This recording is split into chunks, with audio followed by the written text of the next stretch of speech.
on today's show. As it comes back to the podcasting, I recorded 8 episodes, and I was in my first role out of school in financial services, and naively, applied to do an outside business activity because in the world of finance, there's a lot of regulations. They want to make sure that you're not Bernie Madoffing people. And they said, no, you can't actually talk to people on your own podcast. We'll reconsider this in 3 years. Whoa, really? That was the message you got. 3 years, and you'd recorded 8 episodes at this point, so you sent them to those 8 episodes? No. Okay. I did not let them know that I had recorded those yet because I was expecting to get approved. But they didn't say you can do it in 3 years. They said, we will reconsider in 3 years. And trust me, I know that's exactly what they said because it's like seared into my memory. Yeah. I walked out to the parking lot, sat on my car, screamed as loud as I possibly could. 5, 4, 3, 2, 1. Welcome to the Creator Institute podcast. Your host, Barry Ritholtz. Thanks so much for joining me today.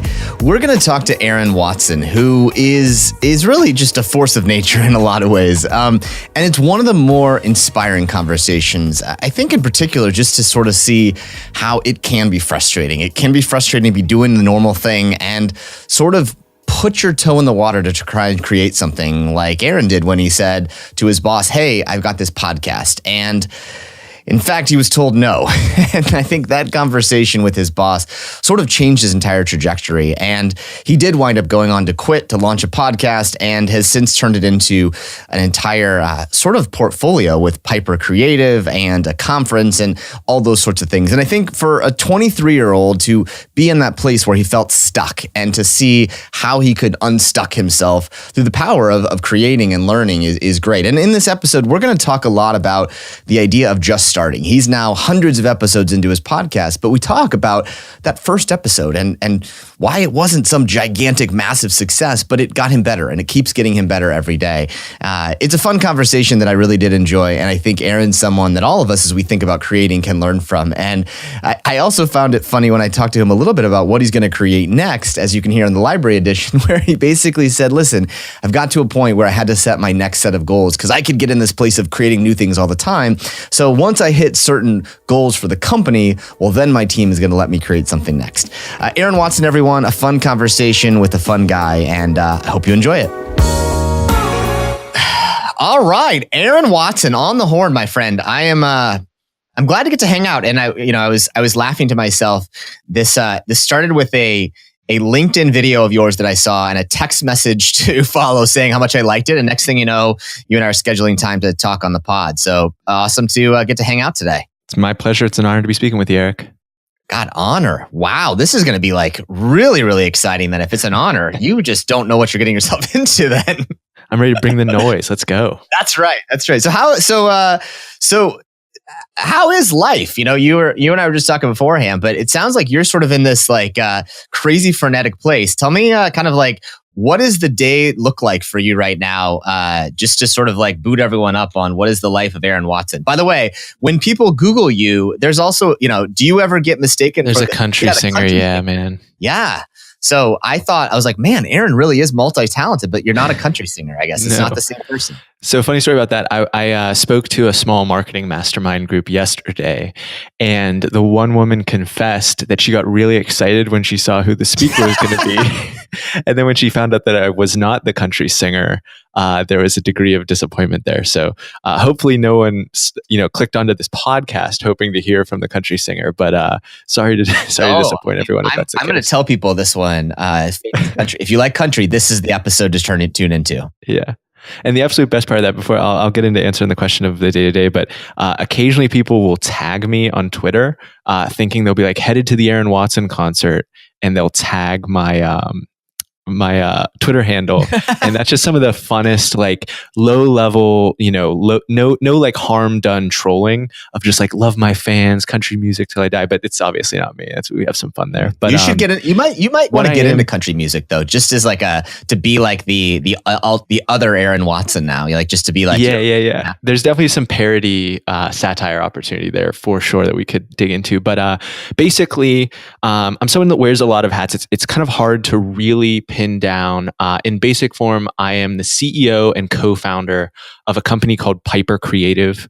Piper Creative is an agency that helps firms, companies, personal brands develop and basically serve as the creative infrastructure behind their own content creation mechanism. So what that means is we have clients who will produce podcasts. We don't act as the host. We don't dictate what they're going to talk about or what guests they're going to have on. But what we do provide is at the end of the conversation, they drop a raw audio file into a cloud folder and out pops a podcast a week later with well-written show notes, solid editing, all that good stuff that makes it actually sound like a professional thing, which is really, unfortunately, anywhere from 50 to 75% of the creative process, which is this kind of grinding mechanical process that I've learned from my own show, Going Deep with Aaron Watson, that has actually just released our 350th episode. So I'm self-taught. Wow, that's crazy. Yeah. Yeah. 2 a week for the last 3 years. So it's been an absolute grind, but amazing learning experience. And from those reps, I now have a really coherent framework around how to edit a podcast, where to distribute it, how to think about recording your intro, how to just all the kind of like basic stuff that I learned, because you can go back, Eric, and listen to episode 2 where I was the most mechanical, poorly spoken communicator, interviewer, maybe in the history of shows. But now I am just in a completely different skill set because I have all those reps under my belt and I've listened to my own voice for hours on end, which, in addition to being a really spectacular exercise in narcissism, is a really powerful tool to improve your communication skills. Right. I have a good friend here in Pittsburgh who is an absolute dynamo at, she helps clients run Kickstarter campaigns, and they just blow their campaigns out of the water every time they work with her. And, we talk about like, well, how, like, I don't get it, Aaron. Like, why are you so good at this? Like, it's only because of reps. It's only because of putting your head down and just grinding for 3 years, 350 episodes, that I've started to, develop a modicum of professionalism and skill there. So that's the type of thing that we translate into giving our clients. And really the kind of underlying model of Piper in that theme of, creativity and creation events, like you are so good at educating people on, Eric, is basically Piper internally with our own media has what we call the lab. And that's our podcast, that's our vlog, that's our LinkedIn videos, that's our own internal facing content. And it can range a spectrum from, I've done interviews with CEOs of an artificial intelligence firm that spun out of Carnegie Mellon University that is making streetlights faster and more efficient with sensors and AI, reducing traffic by 20 to 40%. Like, how do you sell into a local government this type of technology product? Very high, acidic, like intellectual type of stuff. Right. And then a couple weeks ago on YouTube, we released a video that's like a mockumentary, almost like of the Office style, where my co-founder, Hannah, who's been playing tennis her entire life, plays 2-on-1 against me and one of our interns who've like barely ever even held a tennis racket. And, being able to go like high-low and experiment with all these different styles of media is really what gives us our edge, because we have the permission to kind of go all over the place and have some fun with it and not really stress too much about the individual consequences of a single thing that we create. Yeah. So it's an interesting thing, right? And I think this idea of the concept of a lab, I think what I like it for a couple reasons, but I think one of the biggest reasons is I think, frankly, anyone who thinks that they have learned something yet is always in the lab, right? Like, I mean, like you said, 350 in, you're still learning sort of stuff. So I'd like to go back then to like the time before you decided to go for it. Because obviously, the podcast has changed you in a lot of different ways, right? I mean, you've interviewed some amazing people. You've gotten more reps in it. Tell me, though, about that time before you were like, maybe I should do a podcast. Because 3 years ago, it was still kind of like an emerging medium. Now it's something that's like much more sort of people know what they are. But tell me the decision process to say, I think I'm going to do this podcast thing. Yeah, without a doubt, it is not... It's done a lot to change me personally. And even the decision to start. The idea came from my girlfriend asking me in her eternal wisdom, what would you do if money was no object? And I gave the answer, I'd host my own podcast. And I kind of revealed myself to myself in giving that answer, if that makes any sense, where I didn't even know that I felt that way. But looked And into that's what what I do basically every single day with people is like with this content creation event is let's just like not worry about like whether it's real or not. What would you do? And then when people say things out loud, there's an interesting study that came out said that if you write down your goals, you're 80% more likely to achieve that goal. Oh yeah. 80%. So you saying it out loud is, maybe not 80%, but whatever it is, just that process there, it makes you much more likely to do it. So kudos, wisdom to your girlfriend right there. Yeah, she's amazing. And to that point of writing out the goals, we're kind of jumping all over the place, but you're hitting me with so many good ideas. One of my previous guests, Anthony Venari of Fit, a company that he started with his brother, confided in me. He was just actually named Forbes 30 under 30. I know that's another thing that you're very mindful of and have as a target for some of your students. He said it freaked him out because he wrote out a vision board of like all the goals that he wanted to accomplish, and then he more or less accomplished all of them. And it freaked him out for the opposite direction because so many people, they start something and they're freaked out to get into it or to like really push their chips in because they're like, what if I fail? Yep. But think about like the exact opposite of that, like where you wrote something down and you accomplished every single thing on the list, and what that does to your brain when you say, well, like, what can I act like if I can write something and make it happen, like I can write almost anything. Like it completely reframes the way you think about the world. And I'm in the process of working through my second vision board right now, and it is proving to be very effective. And you kind of start off with what, in hindsight seem like, average to smaller goals, but when you're starting it off, you're like, this is so big, this would be so amazing to accomplish. It really reframes everything. I didn't have that when I started off. I had the idea, I had it jostling around, and my kind of mental model for getting into a new endeavor is I kind of wait, ponder, consider, and then once I push my chips in, there's no like 80% Aaron Watson. I think you could safely say friends, family, colleagues, acquaintances, they don't really have a lot of an experience of an 80% Aaron Watson. They basically have 100% or 0%. And that's not good too. Like there's times where I'm just kind of like tuned out because this is not like in my core, in my focus. Like I'm not super engaged with the fantasy football teams. Like you've brought it up. I can't even pretend to like, frankly, politely be into your talk about fantasy football teams. I'm just going to tell you straight up, like, I don't care about this. I'd really prefer not to talk about it. And that can obviously like rub people the wrong way. Although but when you fairness, have something that you're really pursuing rapidly. I saw a picture of you on your website of you rocking like, what is it? Like eye black while you're doing fantasy, while you're playing ultimate frisbee. So let's be honest, this guy who's not a country music star though, he can get into shit. He can get intense. Oh, absolutely. I won 2 national championships at the University of Pittsburgh playing ultimate frisbee, but that once again speaks to that like 100% taking ultimate frisbee way more seriously than just about everyone else. There's definitely some aspect of my personality that is there.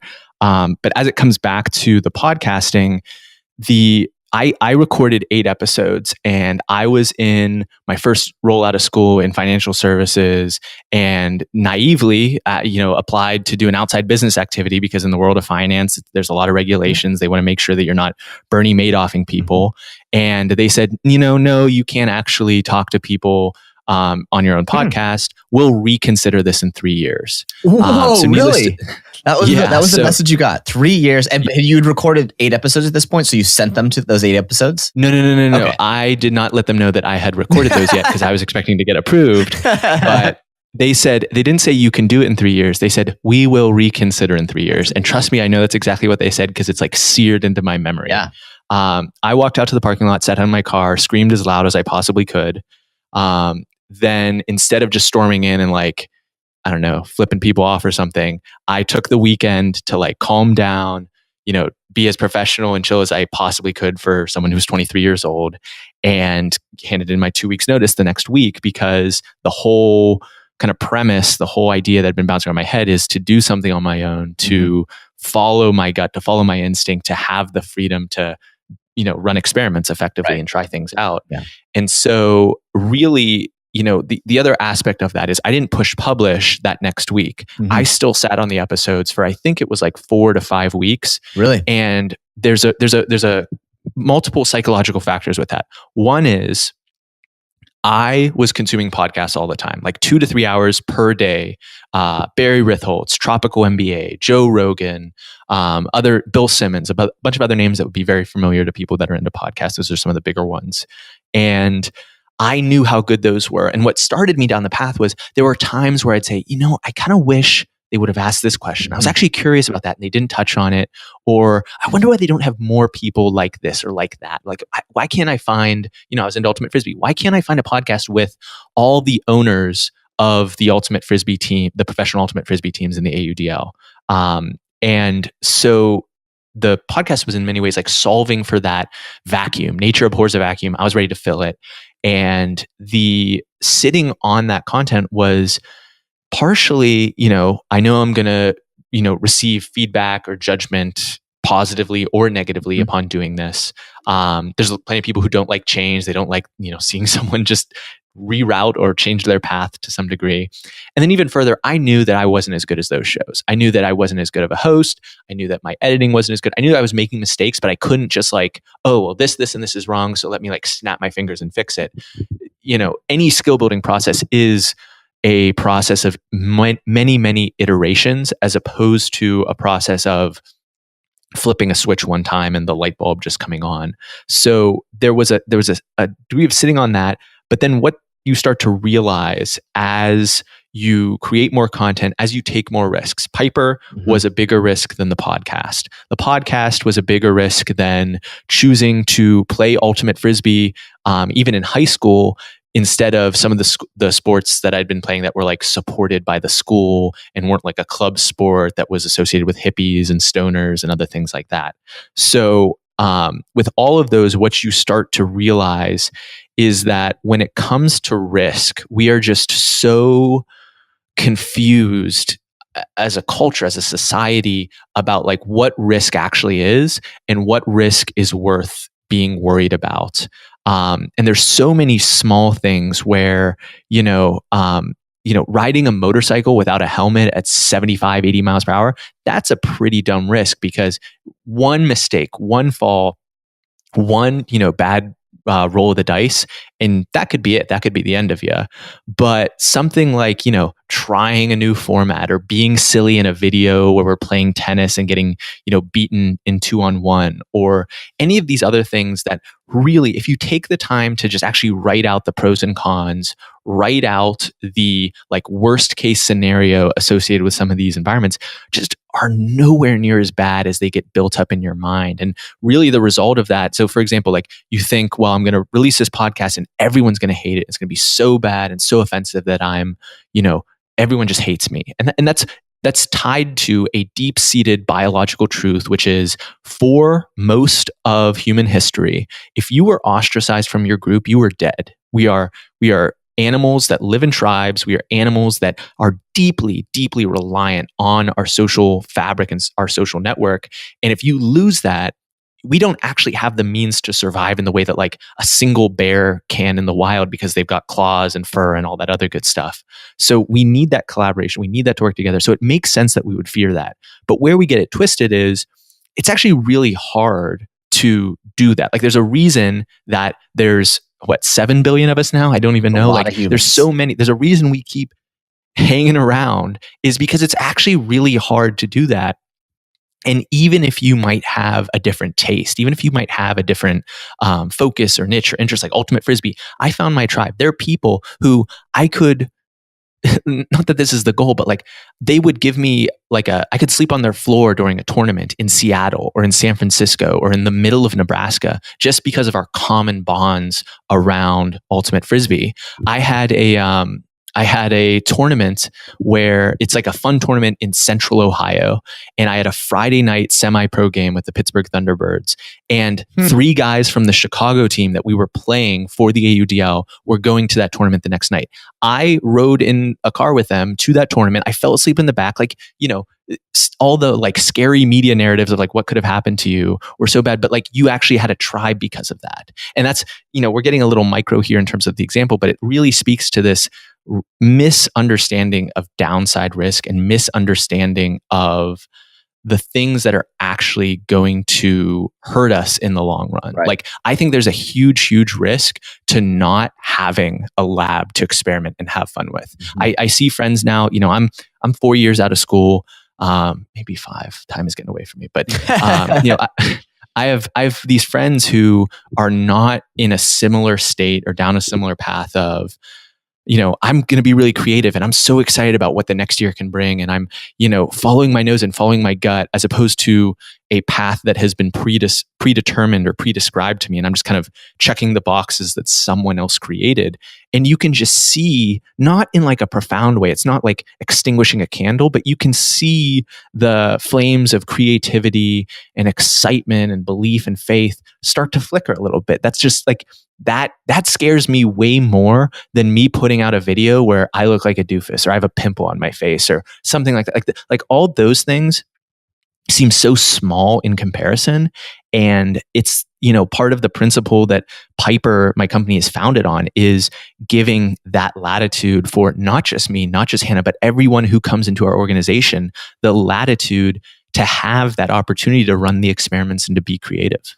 It's a funny thing. And I think, part of this whole conversation for you and I kicked off with you sort of like, you were sort of lecturing, Professor Watson style, to people about this concept of the downside. And I think what was interesting about it, and I'd love maybe for you to wrap on it a bit, is the premise that you sort of say is that people are so busy in some ways that they don't care about you that much. Like you don't care about that you as much. And there's this premise, I think, that then the research talks about, where we sort of have this, it's called egocentrism, where we have a hard time realizing that we would react a certain way and projecting that reaction on other people. So for example, like, oh yeah, if like someone did some dumb video, we could say, I wouldn't care. But then when you say like, well, if I did a dumb video, I would care. It's this premise that we have a hard time projecting how we would feel, how other people would feel that way. So tell me a little bit about that, because like you're going and doing this podcast. Here you are, like you're sort of, going to launch this thing. How is the doubt going through your head a little bit? And what did prevent you from sort of, pushing play right away? And what made you finally push go 4 weeks after sort of sitting on it and having your company tell you no? Yeah. So there's definitely, like, it's very easy to get worried about that aspect of what other people will think. I was lucky to have 2 things that ended up leading me to push play.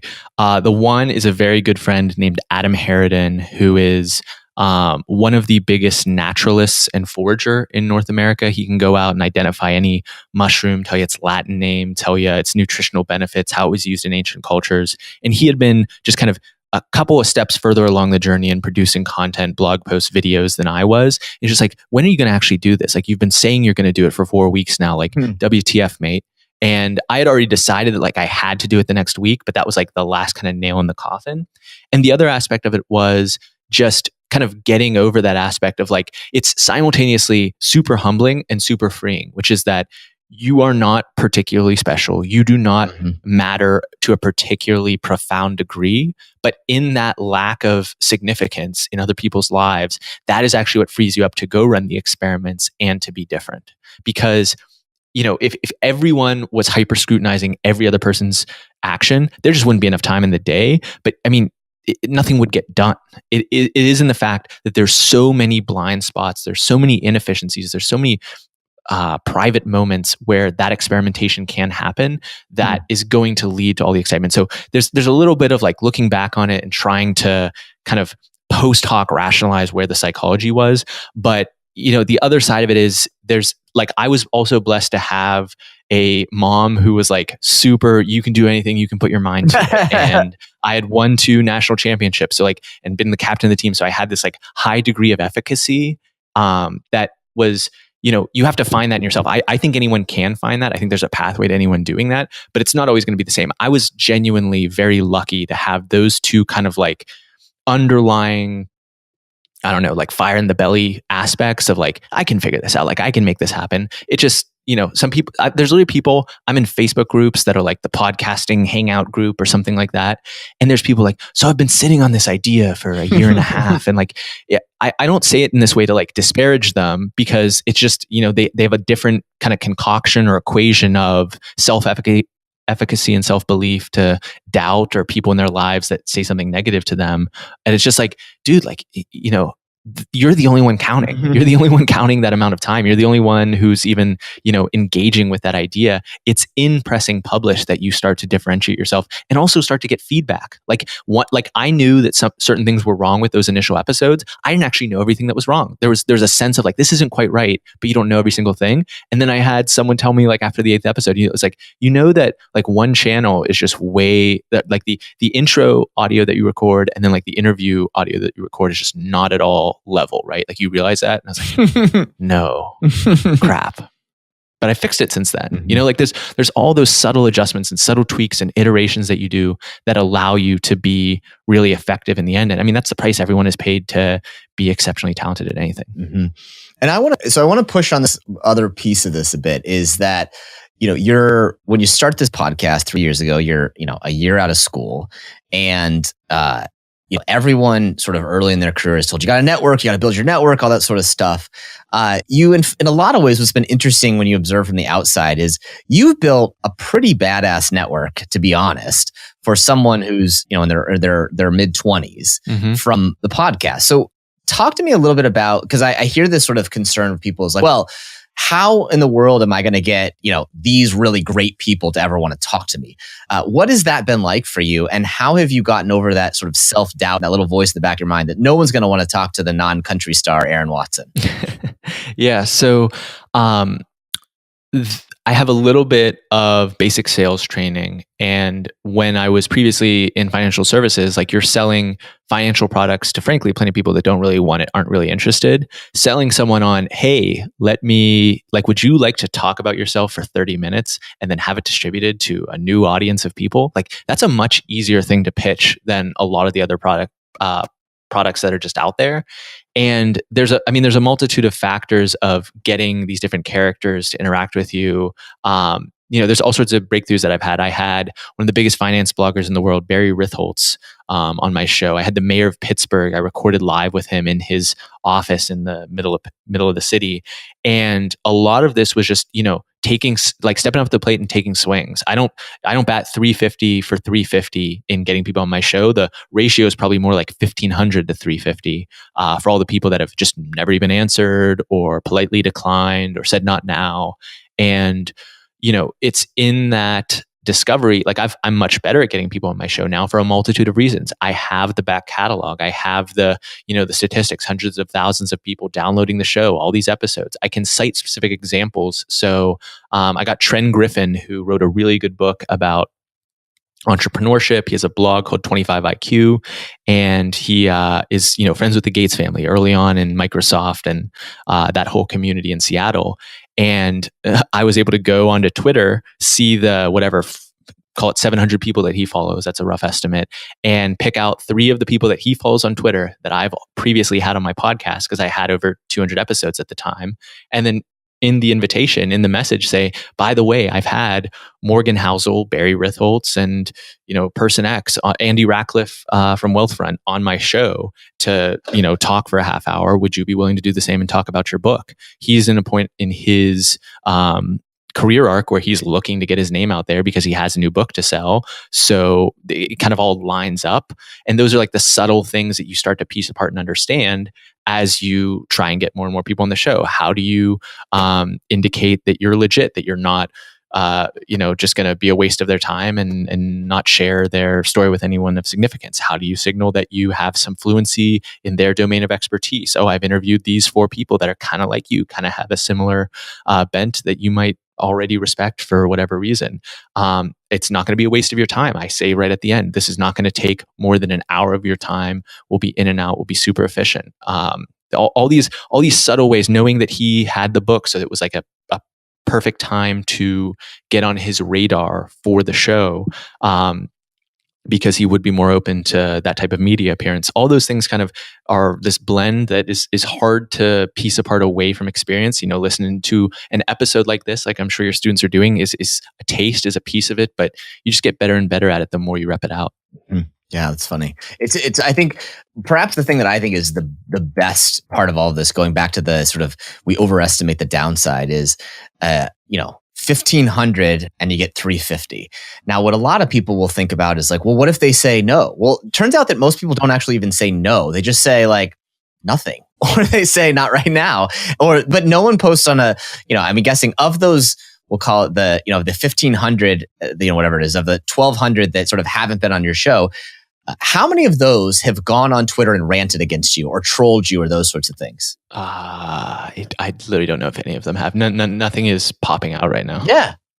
Right. But I think it's, and even if they had one of whatever 1,200 knows, it's funny that I think just going back to and again, I just think it's an important thing that people don't think about is that you in your mind make the downside to be way worse than it ever actually is. If you would have met the Aaron Watson of 4 years ago, I'm guessing that you would have been more nervous about these sort of, no, I don't want to do this, or no, thank yous 100%. Than you are today. I mean, today you're just learning. It's just natural, right? But it's funny that we do fix it. It is actually a real thing that's called egocentrism, that we have a really hard time putting ourselves in the shoes of how others would react to us, and we don't treat those things the same. There was a funny little study that was that I think that I referenced before to some people about. Have you heard of this called the cell phone study, where what they did is a researcher went to undergraduates and said to them, did this for this little study, I want you to go into this sort of busy part of Boston and go out there and ask people to borrow their cell phone to make a 1-minute call back to the college laboratory.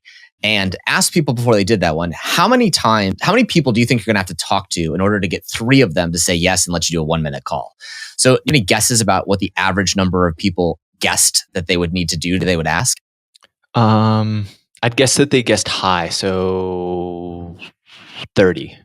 A little less than that. They guessed about like 13 or 14 is what they thought it would take, I think is what they said. So maybe, anyway, whatever it was, something like that one. But then it only actually took them 5, like 6 people. So we just have a hard time, because what you think about is then if you just ask the question the other way around. So if you would have asked the question to people to say, listen, if someone asks you to be on their podcast, or if someone asks you to borrow your cell phone, would you say yes? And you're like, yeah, unless they look super sketchy, I'm sure I would. But that premise there of that thing of like getting in our own way is a really big thing. And, you looking at yourself now, you've been able to accomplish, like you said, things that you wouldn't have dreamed of when you were, 4 years ago, as a result of sort of those first emails, those first asks. Now it's easy to do, right? It's no big deal, but it's a funny thing that we get in our own way a lot.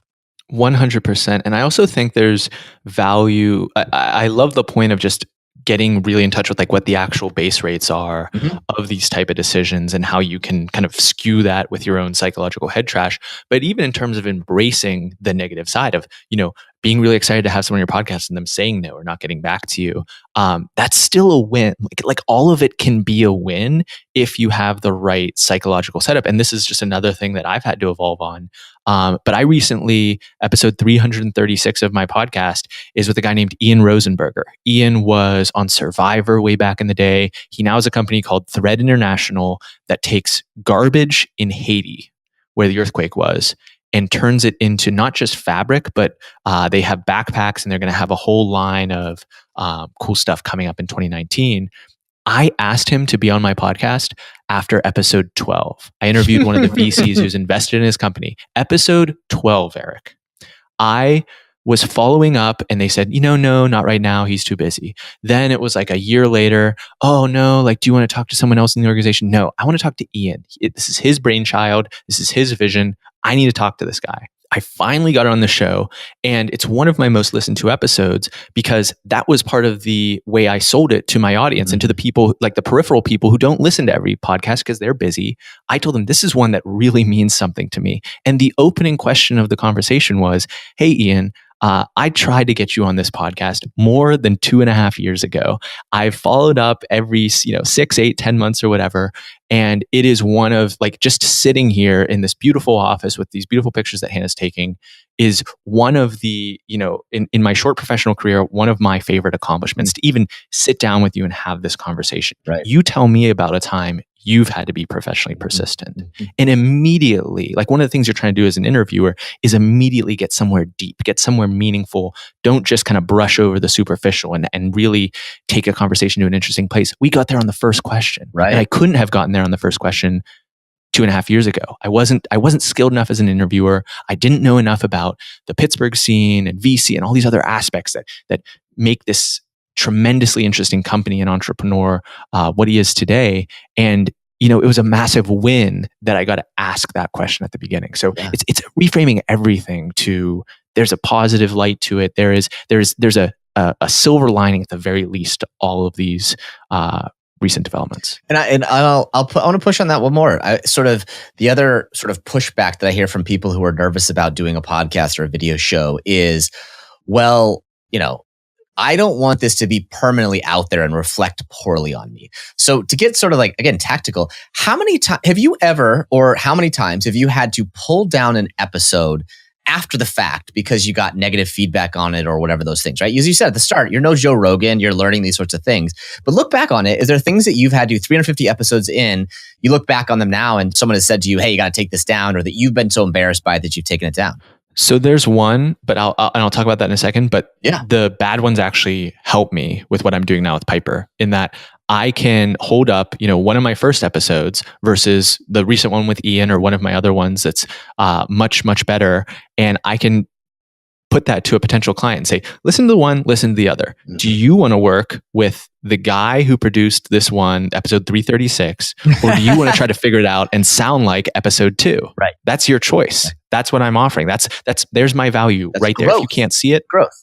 You can have a portfolio of growth. And that's the thing I think that people get really, really nervous about is like, well, this is going to hold me back. Like and it's like, no, it just shows you that you grew, right? Like you can demonstrate it. I love that story. That's an awesome story. Precisely. So there's one episode that I've taken down, and it honestly, it does have to do with me. I take self-responsibility for it, but it is not for maybe the exact reason that we were kind of pointing at. And this was actually later on, in the late 200s of episodes. And the person that I had on was recommended by kind of like an acquaintance, given that I'd done a series of interviews with folks in the blockchain and crypto space. And I had the interview, and like not very consciously, like closer to the subconscious, like kind of under the surface, something was off. Something was like, oh, that was weird. That was different than like all the other ones. I'm not quite sure what it was, but it was weird.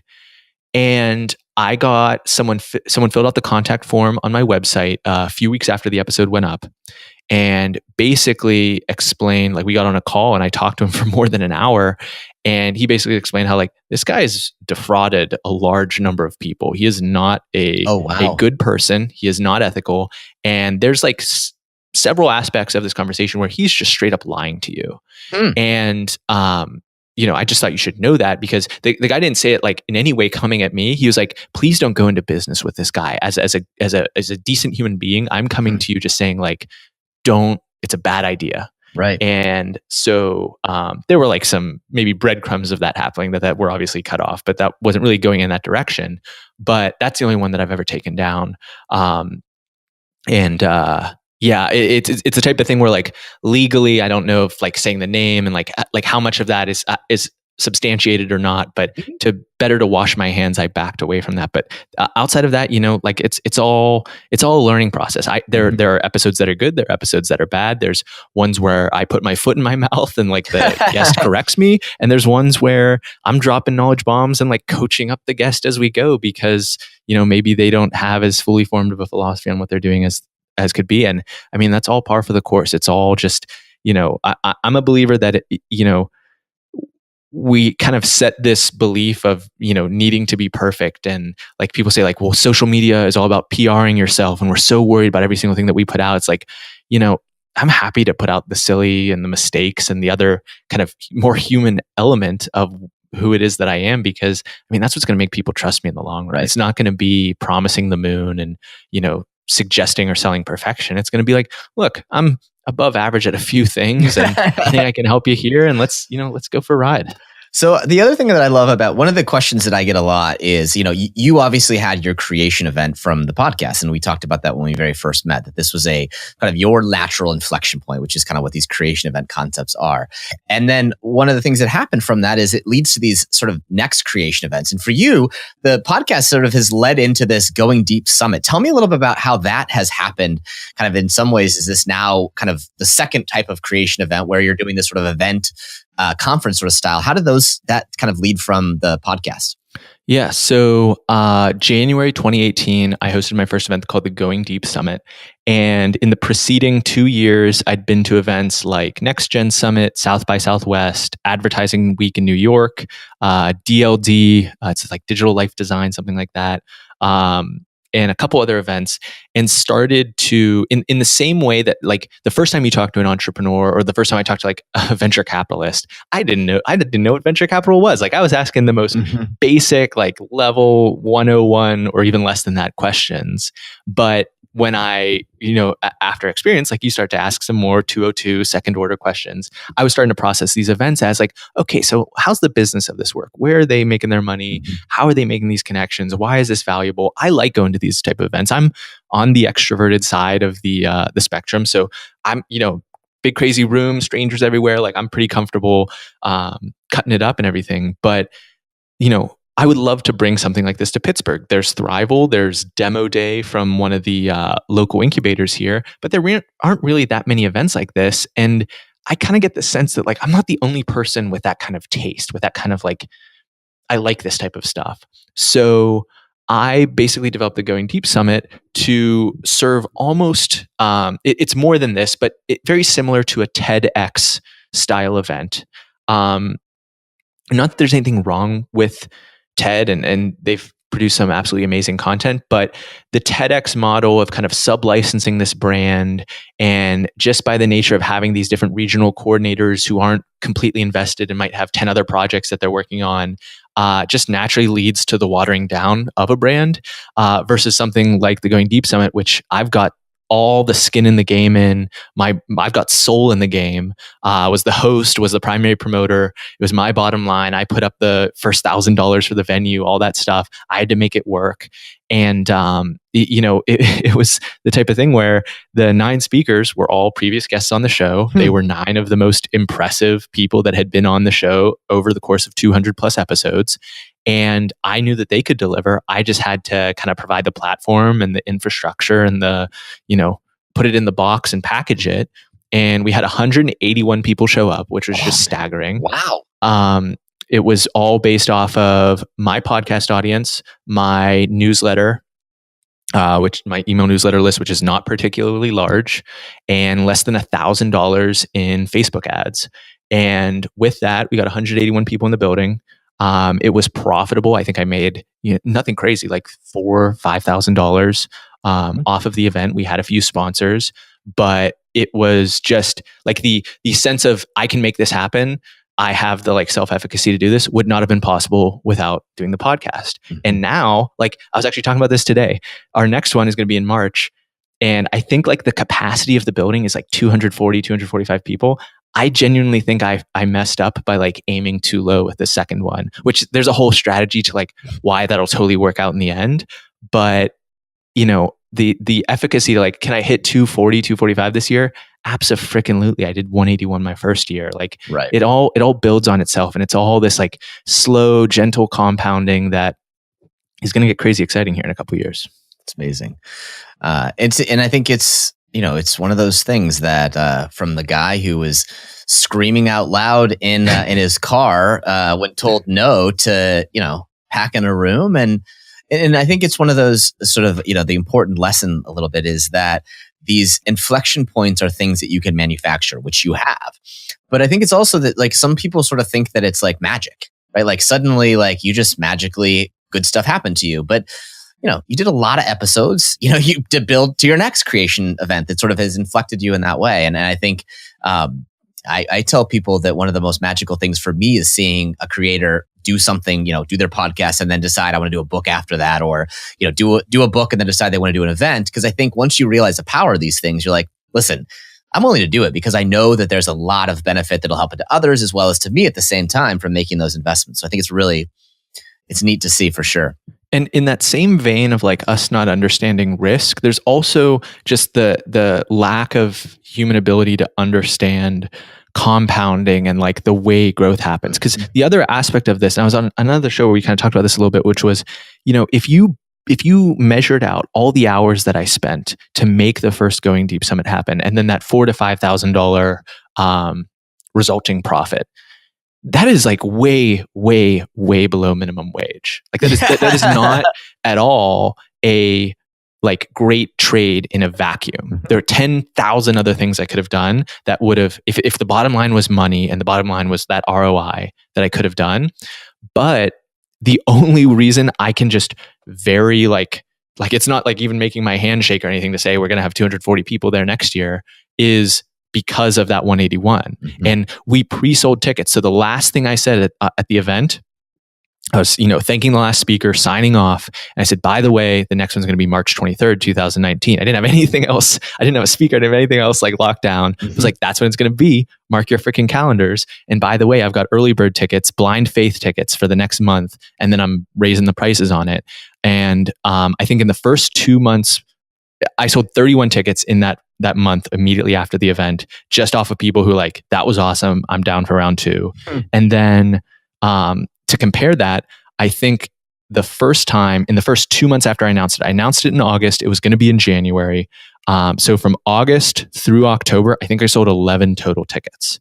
And, a couple of those might have been my mom and my dad. You know what I'm saying? Like that was not anything significant, but that's the momentum aspect of it. That's the building off of aspect. And like, how many people at the age of 30 are going to say, yeah, I host an event, 1,000 people come to it. Not too freaking many. And it would not have been possible if I hadn't over-indexed and worked for well below this minimum wage idea for an event the first time. Like that's actually what would set it all off. Yeah. That's the if you believe Warren Buffett, the power of compounding is not only about money, but it's about, all the sorts of ways when you invest, it pays off long term and relationships and all sorts of other things in that regard. So it's awesome. One last thing on the sort of the podcast concept, because we got tactical, which I love a little bit. Go back. You've since then had hundreds of thousands of people download your podcast. If you remember, do you remember how many people actually listened to those first episodes you created, or how many people downloaded it? I think it's always something surprising to people that how few people at the start will even care. But do you remember at all how many of those, you said those first 8 episodes, can you look back and you remember at all what they are in your head? I'm going to try and pull it up and see if I can find it. They revamped the statistics on Libsyn, so I'm actually not sure if I'm going to be able to find it or not. But I can tell you that it was double digits. Yeah. It was like 26, 37, 43 type of stuff, at least in the first month. Like some of the stuff, in the perpetuity of the internet, like I tell people to go back and listen to those. So they're still kind of getting those reciprocal downloads to a slow, steady pace. So it would be hard for me to precisely figure that out. But I can actually give you some stats that Libsyn puts out about that stuff to even contextualize this more beyond just my story. Rob Walsh, one of the VPs at Libsyn, which is like the number one service for hosting podcasts. They create the RSS feed that gets syndicated out to iTunes, Stitcher, SoundCloud, all that stuff. He said that the average podcast median downloads per episode after 30 days. That's the key metric that any advertiser is going to look at. How many downloads does a show get? Does a single episode get within the 30 days after it is released? That's what the advertisers have decided they care about as a metric. The average median rate is 150 downloads per show. Wow. And it gets even worse if you're a business show. If you're a business show, it's closer to 100. Now, there's a quote that has also inspired me for quite a while, more than I probably should admit. I can't remember actually if it's Mark Twain. Now I'm blanking, but it goes, think about how dumb the average person is, and then recognize that half of the people are dumber than that. And that's a little mean. That's like a little harsh. But in terms of just who the competition is out there and the people that you can beat, I've used that as something of a motivating factor. And I use that same number to be like, you could literally be in the top half of all podcasts on planet Earth that have ever been made, by getting 151 downloads for one episode. Top half. Another statistic is 50% of people never make it past their 7th episode of their podcast. They don't produce more than 7. And of the 50% that do make it past episode 7, 50% of them don't make it past their 23rd episode. So once again, you could be in the top quartile just by producing a 24th episode of your show. Top quartile. You can stand on that. 24 episodes, 150 downloads an episode sounds so much more freaking attainable than, well, Tim Ferriss had 8 million downloads in 3 days last week or something like that. Like, that's just so irrelevant, so divorced from like your reality if you're starting from zero. That's so much more attainable. And then by the time you do that, if you do 24 episodes and actually can earn those 150 downloads, like you actually know something. I don't know if you should necessarily be like selling yourself as the podcast king expert, whatever. Like you shouldn't necessarily go that far, but you know something. You'll have a completely different mindset, skill set, understanding that's going to propel you into the next thing. Yeah, it's one of the things that I say is really important. When we teach people to do podcasts, there's sort of, a lot of people who are nervous about dipping their toe in the water. So that's why when we teach it, we teach them to do their first season, which is a 10 to 15 episode season. Smart. To see. And then they'll see what they think of it. And they produce it, they do it, and then they can finish and do a second season, or they can decide that they've completed it and they can go forward. But I think it's one of the things I realize the psychology of this is that people don't, and that's why I fixated on your 8 episodes that you did. To me, that was your first season that you did. You got that sort of sense of it, and then you decide to keep making it a thing. But I think a lot of times people get really fascinated to say like, this has to be a thing forever or not. But like, just do 8 episodes. Just do that sort of thing, get the feeling of it, decide if you want to keep doing it. And if not, don't. Like, you finished it. Totally agree. And yeah, that's the other aspect of, I was talking about there being the lab at Piper. Like there's also things that we tried and like, wow, not coming back to that. That didn't work. Like, or not even that didn't work. I didn't really like that. Like that wasn't fun. I don't want to just pursue that for the sake of reasons that aren't, kind of core to our mission. So it makes so much sense. And just giving yourself permission to run those experiments. One of this guys that's super inspiring to me, he's an engineer here in Pittsburgh. And he has this thing where every 30 days, he just does a different challenge. He's like, I'm not going to eat any meat for the next 30 days. It doesn't mean I'm vegan and I'm like, embracing the religion of veganism, or, I'm going to do 100 pull-ups every day for a month. And he just like runs all these experiments, and he has a really good handle on like what the limits of your human body are. He just like has a much better understanding of that than just about anyone else. He could, if he wanted to, if he wasn't such a great computer engineer, like go down that avenue of teaching people through that realm. Like there's so many ways people can experiment, and I haven't necessarily latched on to precisely what it is, or it's probably not even just one thing causing it, but like even just giving yourself to run those experiments and see what happens is just, I don't know, so powerful. And I think it's important, like you said, to just make life always an experiment. I mean, you could stop doing the podcast tomorrow if you wanted to, and it's a success. It's just an experiment that was relevant today, but evaluate what you're doing and decide whether you want to keep doing it or not.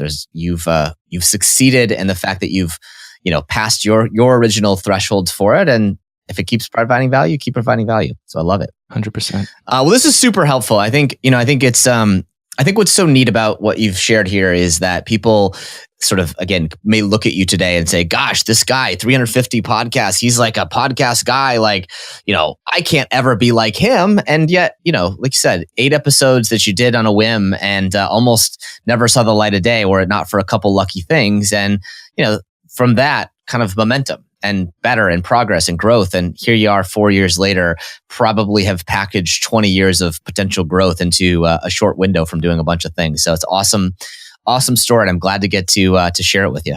Absolutely. I really appreciate you inviting me on, Eric. It is an honor. I really enjoyed the talk that you gave at the Next Gen Summit. And I think just in terms of, one more attempt to light the fire if someone doesn't have it under their butt already is like, these early years are the time to do that. Like, packing 20 years of learning into 3 years has a much over the time horizon, a much greater return if you're doing it in your 20s and your early 30s than, later on down the line. So now is the time. Now is the time to squeeze that fruit. Hashtag compounding knowledge. That'll be your book title someday. Hashtag compounding knowledge. I give it. It's yours. Amen. I love it. I love it. This is awesome, man. Thank you so much. And for those of you who are looking for a great podcast to listen to, Going Deep with Aaron Watson, come check out the summit in March. And anything else we should plug for you before we get out of here? Be kind, run experiments. Love it. All right, man. On that, be kind, run experiments. Thanks, everyone.